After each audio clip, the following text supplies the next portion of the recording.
Hello students, প্রতিদিনের মতো আজ আবার একটা নতুন প্র্যাকটিস সেট নিয়ে চলে এসেছি। এই প্র্যাকটিস সেটে বাছাই করা যে সমস্ত প্রশ্নগুলি রয়েছে সেগুলি সমস্ত কম্পিটিটিভ এক্সামে হেল্পফুল হবে।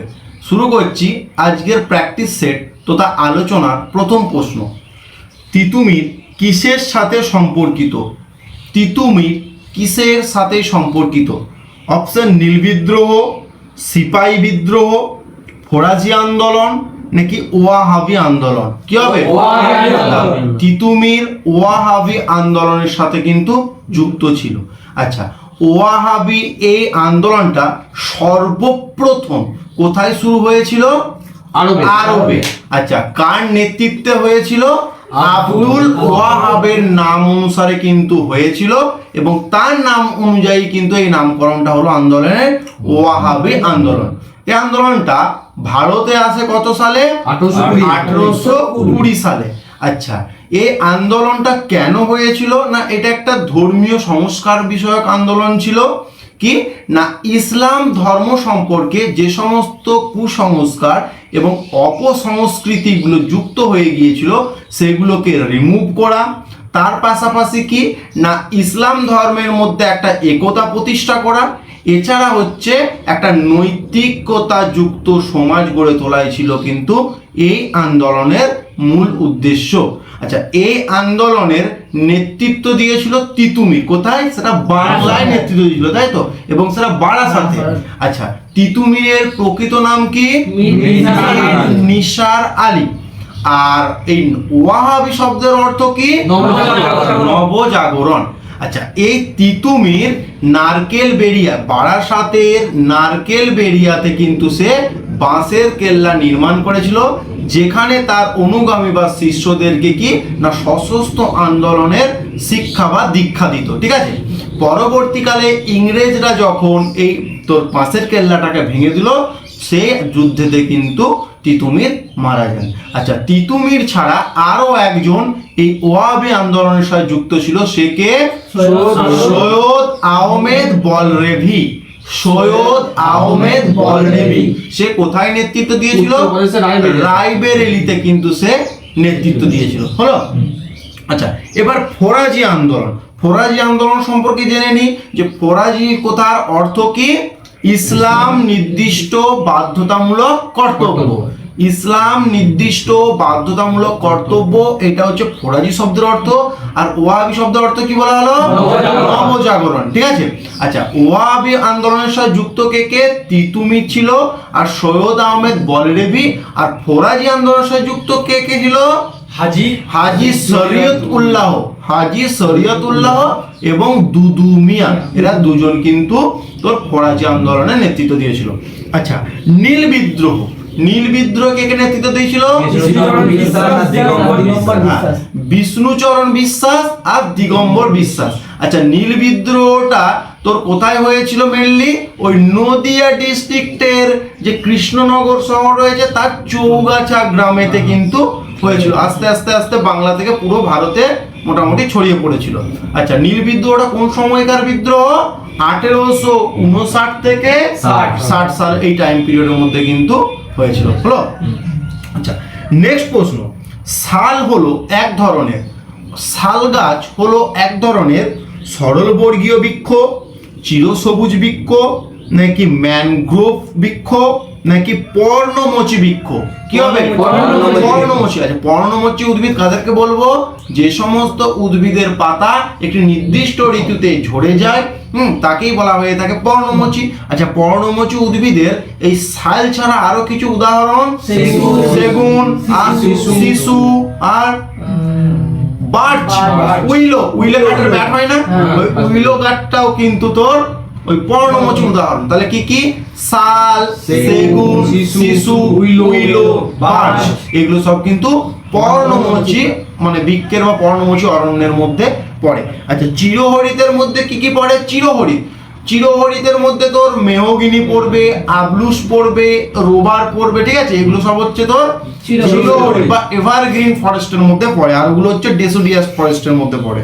আচ্ছা, সরল বর্গীয় পাইন আছে, ফার আছে, তারপরে যে স্পুস আছে, দেবদারু আছে, রডোডেন্ডন আছে, এই ঝাউ আছে, এই সমস্ত গাছগুলো কি সরলবর্গীয় অরণ্যের মধ্যে পড়ে। আচ্ছা, সরলবর্গীয় অরণ্য কোথায় দেখতে পাবো?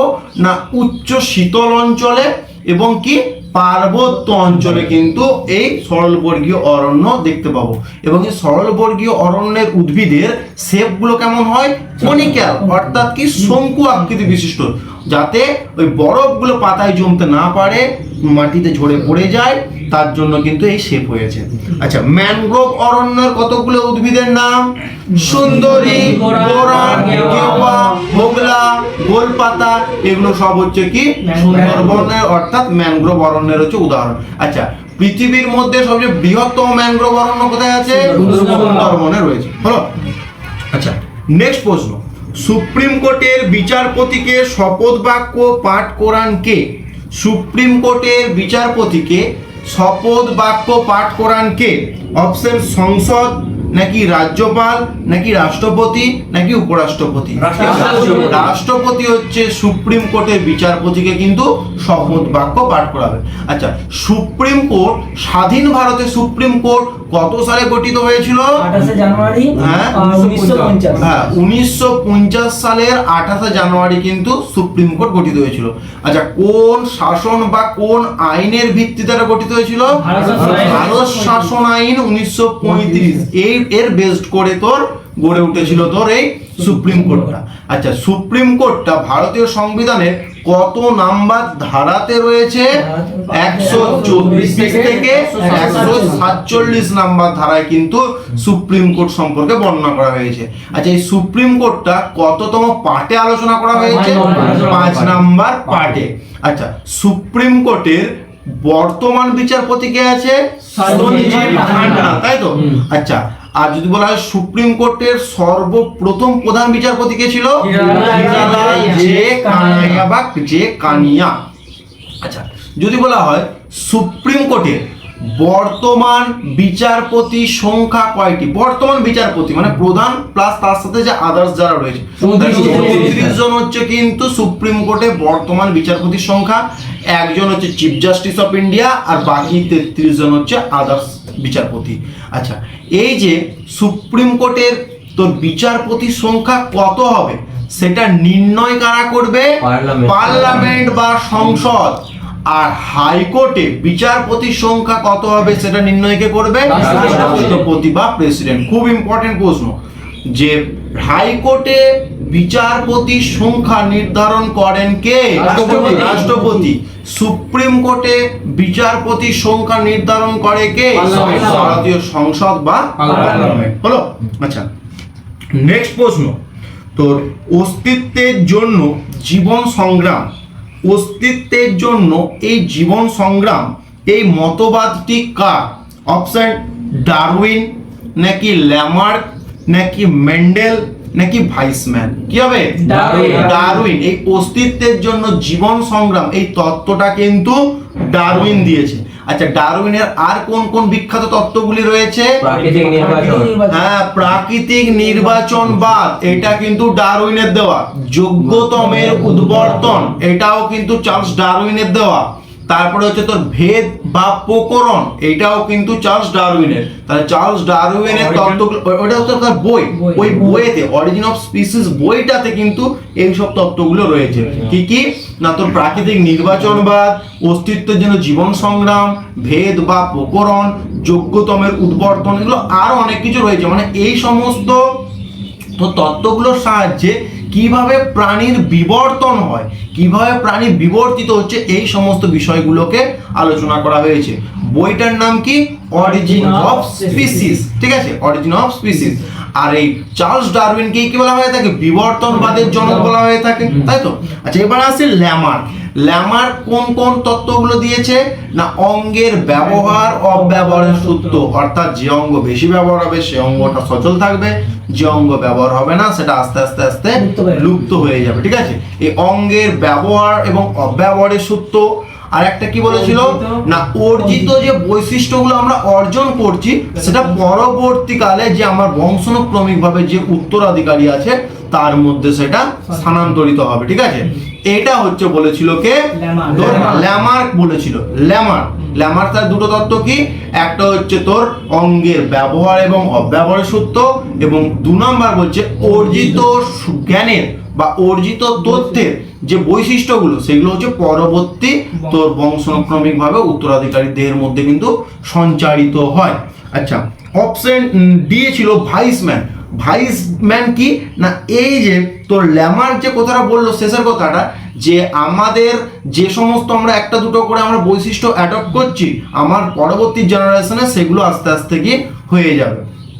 বাকি না, অঙ্গের যে অঙ্গের যত ব্যবহার করব সে অঙ্গ ততটা চালু থাকবে, আর বাকি অঙ্গটা কি লুপ্ত হয়ে যাবে। ল্যামার্ক এই তোর ভাইসম্যান কি এই তত্ত্বটারই বিরোধিতা করেছিল, দিয়ে কি বলেছিল, বলছে ঠিক আছে যদি 20টা ইঁদুরকে মানে প্রজন্মকে পরকে পর যদি তাদের লেজগুলো কেটে দিই, কিন্তু এই নয় যে পরবর্তী 21 নম্বর ইঁদুরটা যে জন্মাবে তার লেজ কাটা থাকবে, এরকম নয় কিন্তু, অর্থাৎ তারও কিন্তু লেজ থাকবে।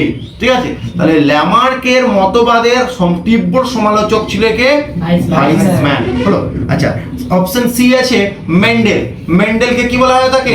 বংশগতির জনক বলা হয়, তাই তো, ফাদার অফ হেরিডিটি। আচ্ছা, মেন্ডেলের দুটো সূত্র রয়েছে, কি কি? স্বাধীন সঞ্চালন সূত্র। আচ্ছা, মেন্ডেলিভ নয়, মেন্ডেলিভ বলে পর্যায়, এটা মেন্ডেলের দুটো সূত্র দিয়েছে, একটা হচ্ছে পৃথকীভবন সূত্র আর একটা হচ্ছে স্বাধীন সঞ্চালন সূত্র। ঠিক আছে, পরীক্ষা ডিরেক্টলি প্রশ্ন আসতে পারে যে পৃথকীভবন সূত্রটি কার, কি আনসার হবে? মেন্ডেল। ঠিক আছে, অঙ্গের ব্যবহার অব্যবহারের সূত্রটি কার, কি হবে? ল্যামার্ক। অস্তিত্বের জন্য জীবন সংগ্রামের সূত্রটি কার? ডারউইন হলো। আচ্ছা, নেক্সট প্রশ্ন, অঙ্গী উপজাতি গোষ্ঠী ভারতের কোথায় দেখা যায়? অঙ্গী উপজাতি গোষ্ঠী ভারতের কোথায় দেখা যায়? অপশন বলছে নাগাল্যান্ড, নাকি মধ্যপ্রদেশ, নাকি লাক্ষাদ্বীপ, নাকি আন্দামান ও নিকোবর দ্বীপপুঞ্জ। কি হবে? হ্যাঁ, অঙ্গিটা হচ্ছে আন্দামান ও নিকোবর দ্বীপপুঞ্জ। আচ্ছা, আন্দামান নিকোবর দ্বীপপুঞ্জে অঙ্গি ছাড়া আর কোন কোন উপজাতি দেখা যায়? না, আগে তোর এক ধাতে বল, অঙ্গি, তারপরে এসে জারোয়া, সেন্টিনল, সেম্পেন। অঙ্গি, জারোয়া, সেন্টিনল, সেম্পেন। অঙ্গি, জারোয়া, সেন্টিনল, সেম্পেন। অঙ্গি, জারোয়া, সেন্টিনল, সেম্পেন। 4টে হয়ে গেল। তার সাথে সাথে দুটো দিয়ে দেবো আন্দামানে আন্দামানিজ আর নিকোবরিজ। তাহলে অঙ্গি, জারোয়া, সেন্টিনল, সেম্পেন, আন্দামানিজ, নিকোবরিজ, এগুলো তো সব আন্দামান এবং নিকোবর দ্বীপপুঞ্জে কিন্তু এই সমস্ত উপজাতিগুলো বসবাস করে। আচ্ছা, নাগাল্যান্ডে কি কি আছে? অঙ্গমিসিমা চ্যাং এবং নাগা। অঙ্গমিসিমা চ্যাং নাগা, এটা কোথায় থাকে? নাগাল্যান্ডে থাকে। মধ্যপ্রদেশে কি কি থাকে? কোলভিল গুণ বলো। আচ্ছা, লাক্ষাদ্বীপে কি থাকে? কোয়া থাকে আর মালমিস। অঙ্গমিসিমা চ্যাং নাগাল্যান্ডে থাকে, কোলভিল গুণ মধ্যপ্রদেশে, কোয়া মালমিস হচ্ছে তোর লাক্ষাদ্বীপে, আর হচ্ছে অঙ্গি, জারোয়া, সেন্টিনল, সেম্পেন, আন্দামানিজ, নিকোবরিজ হচ্ছে কোথায়? আন্দামান ও দ্বীপপুঞ্জে। ঠিক আছে, নেক্সট প্রশ্ন, ডাক্তারি থার্মোমিটার বা ক্লিনিক্যাল থার্মোমিটারের সাহায্যে সর্বনিম্ন কত উষ্ণতা মাপা যায়? ডাক্তারি থার্মোমিটার বা ক্লিনিক্যাল থার্মোমিটারের সাহায্যে সর্বনিম্ন কত উষ্ণতা মাপা যায়? Option 90 degree Fahrenheit, 95 degree Fahrenheit, 98 degree Fahrenheit, নাকি 85 ডিগ্রি ফারেনহাইট। কি হবে? 95 ডিগ্রি ফারেনহাইট। ডাক্তারি যে থার্মোমিটারটা, সেখানে সেলসিয়াস স্কেলেরও পার্ট থাকে, ফারেনহাইট স্কেলেরও পার্ট থাকে। সেলসিয়াস স্কেলের পার্টটা শুরু হয় কত থেকে? 35 ডিগ্রি সেন্টিগ্রেড থেকে স্টার্ট হবে up to 42 degree Fahrenheit. 42 degree Celsius. তাহলে সেলসিয়াসটা কি 35 ডিগ্রি সেলসিয়াস থেকে 42 ডিগ্রি সেলসিয়াস পর্যন্ত থাকবে। আর ফারেনহাইট কত থাকে? 95 ডিগ্রি ফারেনহাইট থেকে 108 ডিগ্রি ফারেনহাইট। প্রশ্ন এভাবে আসতে পারে যে ডাক্তারি থার্মোমিটার বা ক্লিনিক্যাল থার্মোমিটারে সর্বোচ্চ কত ডিগ্রি ফারেনহাইট পর্যন্ত তাপমাত্রা মাপা যাবে? কি হবে? 108 ডিগ্রি।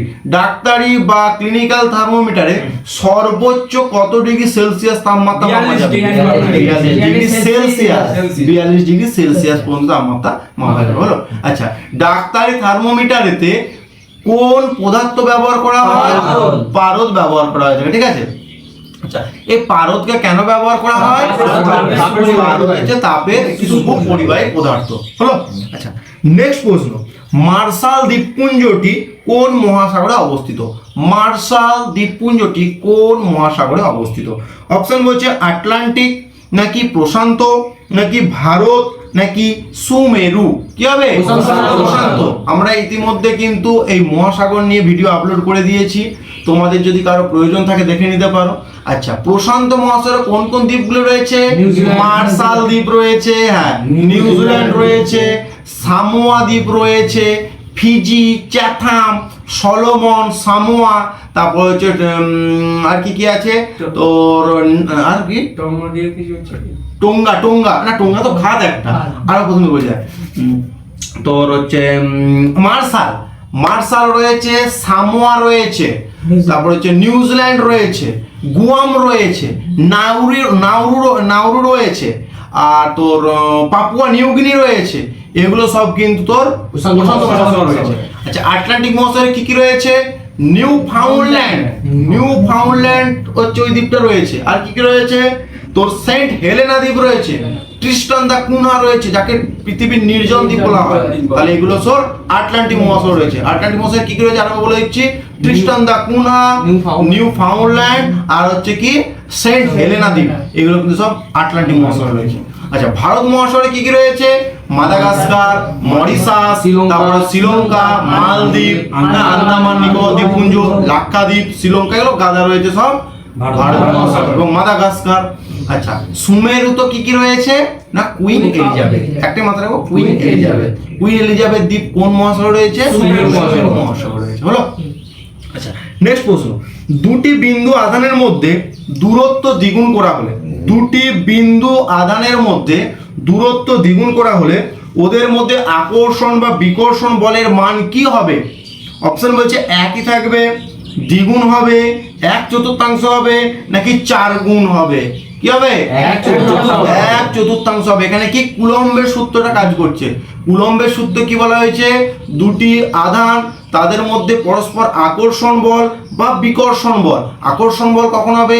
যখন ভিন্ন ধরনের আধান হবে, এটা পজিটিভ আধান, এটা নেগেটিভ আধান, তখন পরস্পরের মধ্যে আকর্ষণ করবে। যখন সমজাতীয় আধান হবে, অর্থাৎ এটাও পজিটিভ, এটাও পজিটিভ, বা এটাও নেগেটিভ, এটাও নেগেটিভ, তখন কি পরস্পরকে ডিটাচ করে দেওয়ার চেষ্টা করবে, বিকর্ষণ করবে। এই বিকর্ষণ বলটার মানটা হবে কার উপর নির্ভর করবে না, এই দুটি আধানের গুণফলের সমানুপাতিক। অর্থাৎ এই দুটো আধানকে আমরা গুণ করব, যত বৃদ্ধি পাবে তার বিকর্ষণ বল বা আকর্ষণ বল তত বৃদ্ধি পাবে।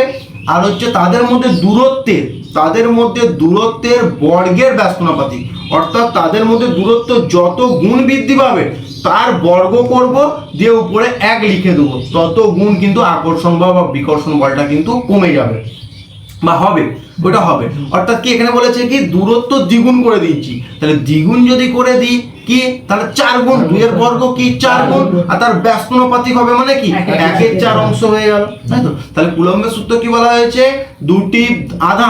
দুটি বিন্দু আধানের মধ্যে আকর্ষণ বল বা বিকর্ষণ বল নির্ভর করে ওই দুটি আধান দ্বয়ের গুণফলের সমানুপাতিক এবং তাদের মধ্যেকার যে দূরত্ব তার বর্গের ব্যস্তানুপাতিক। হলো? আচ্ছা, নেক্সট প্রশ্ন, দ্বিনেত্র দৃষ্টি কোন প্রাণীর দেখা যায়? দ্বিনেত্র দৃষ্টি কোন প্রাণীর দেখা যায়? অপশন মানুষ, নাকি ব্যাঙ, নাকি গরু, নাকি হাতি। কি হবে? মানুষ। দ্বিপদ গমন মানুষের, দ্বিনেত্র, এটা খুব গুলিয়েছে, মাথায় রাখবি। দ্বিপদ গমন হচ্ছে কার? মানুষের, এবং দ্বিনেত্রও হচ্ছে কি মানুষের। দ্বিনেত্র দৃষ্টি কি? যখন দুটো চোখ দিয়ে একই বস্তুর প্রতিবিম্ব দেখতে পাবো তখন তাকে বলা হবে দ্বিনেত্র দৃষ্টি। আর এক নেত্র কি না, দুটি চোখ দিয়ে আলাদা আলাদা প্রতিবিম্ব দেখতে পাবো সেটাকে বলা হবে এক নেত্র দৃষ্টি। যেমন আমরা মানুষ দুটো চোখ দিয়ে একটা জিনিস কি কনস্ট্যান্ট দেখতে পাচ্ছি, সেটা হচ্ছে দ্বিনেত্র। বানর দেখবি দুটো চোখ দিয়ে একটা জিনিস কি দেখতে পায়। তারপর পেঁচা, এদের কিন্তু দ্বিনেত্র। কিন্তু গরু দেখবি এইদিকে একটা চোখ আছে, এইদিকে একটা চোখ আছে, সামনে মুখ নাকটা আছে বলে ওরা কিন্তু একসাথে একটা জিনিসকে দেখতে পায় না। এই চোখ দিয়ে এই সাইডকে দেখে, ওই সাইড দিয়ে ওই সাইডকে দেখে, তাহলে এটা এক নেত্র দৃষ্টি। তাহলে এক নেত্র দৃষ্টি কার? গরুর হবে, ছাগল হবে, ঘোড়ার হবে, হাতির হবে, এদের কিন্তু এক নেত্র দৃষ্টি দেখা যায়। হলো? আজকের আলোচনার শেষ প্রশ্ন, যেটি হোমওয়ার্ক থাকছে, তোমরা কমেন্ট বক্সে কমেন্ট করে আনসারটি জানাবে। প্রশ্নটি হলো, নিম্নলিখিত কোন রাষ্ট্র বজ্রপাতের দেশ নামে পরিচিত? নিম্নলিখিত কোন রাষ্ট্র বজ্রপাতের দেশ নামে পরিচিত? অপশন তাইওয়ান, অপশন বি তিব্বত, option C Bhutan, option D Japan. আজকের আলোচনা এখানে শেষ করছি। যদি এই সমস্ত প্রশ্ন বিষয়ে আরও তোমাদের কারো জিজ্ঞাসা থাকে, তোমরা কমেন্ট বক্সে কমেন্ট করতে পারো। আমাদের আলোচনা এবং প্রশ্নগুলো কেমন ছিল অবশ্যই কমেন্ট করে জানাবে। দেখা হচ্ছে নতুন ভিডিওতে।